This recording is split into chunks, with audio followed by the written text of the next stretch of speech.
At her bridal shower, I handed my sister a folder. She opened it, revealing proof that the custom dress and venue deposit had been taken care of. A check for $4,500 from a well-known designer sat on top. She laughed, tossed her hair, and said, "Still trying to buy affection?"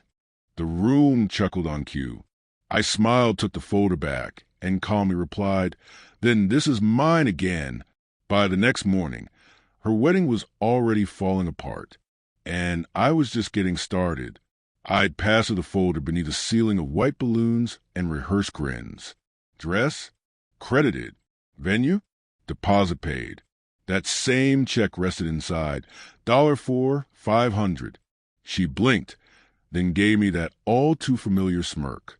"Oh," she said loudly enough to catch everyone's attention. "Still trying to buy love?"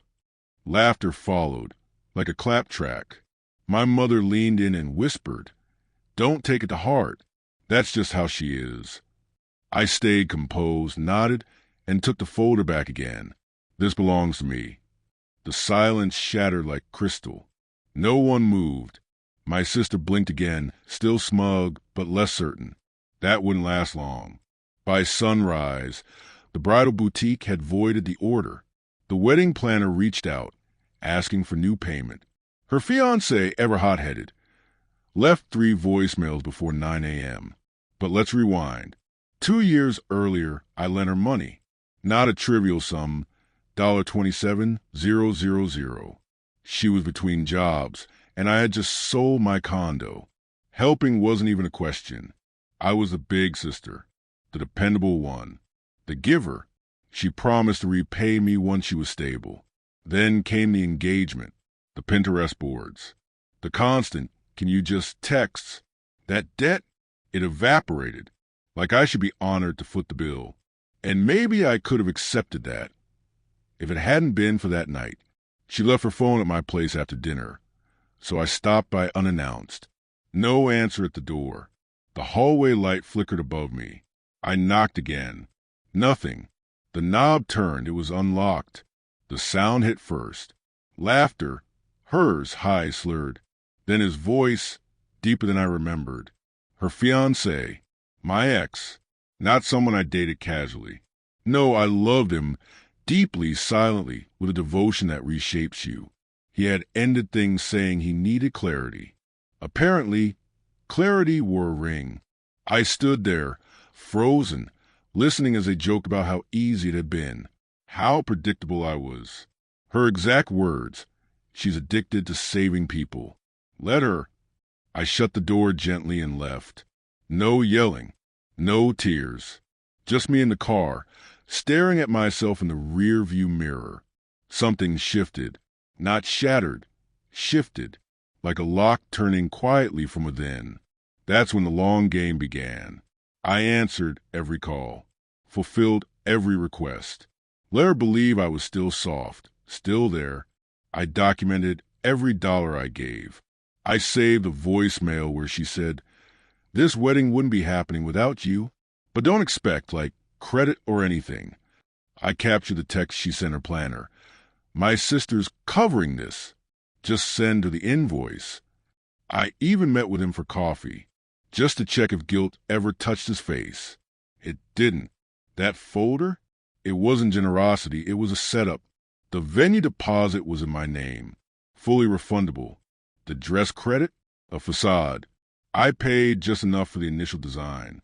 The rest was due the following day and would auto-expire. The check? Post-dated. Worthless. I orchestrated every detail of the shower, booked the venue, invited her friends, made those little bridal cookies.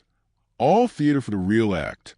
Once I left with the folder, I turned off my phone, checked into a downtown hotel, left the windows open, listened to the rain tap the glass, like it was cleansing something off me. By morning, my voicemail was chaos.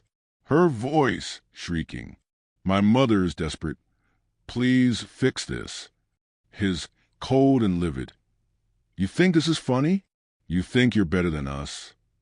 No, I knew I was. I waited 2 hours, then dropped one message into the group chat. "All debts emotional and financial, are forgiven. You're free to fund your own fairy tale now. She never replied, not directly. But 2 days later, the planner shared a vague post about unexpected changes to a client event. The boutique updated their story. This gown is now available again. Custom slot reopened. As for him, he called me once more. Drunk, slurring, bitter, like a child denied a stolen toy. You ruined her, he mumbled.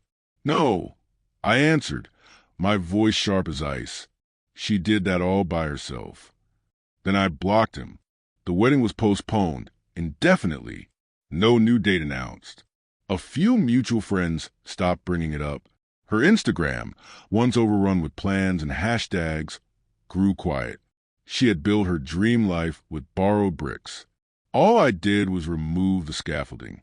I never asked for an apology, never expected one. People like her don't feel remorse. They only notice consequences. Some mistake kindness for weakness. They think silence is surrender, but silence is strategy. And patience? That's the weapon. True revenge doesn't shout. It slices, clean and exact. Last week, I passed by that same boutique. In the window stood a mannequin wearing the half-finished version of her gown. Still lovely, but hollow. A frame without a story. Just like her. I stood there a while, watching my reflection in the glass, thinking about all I gave and everything I reclaimed. Then I smiled. Some gifts were never meant to be returned.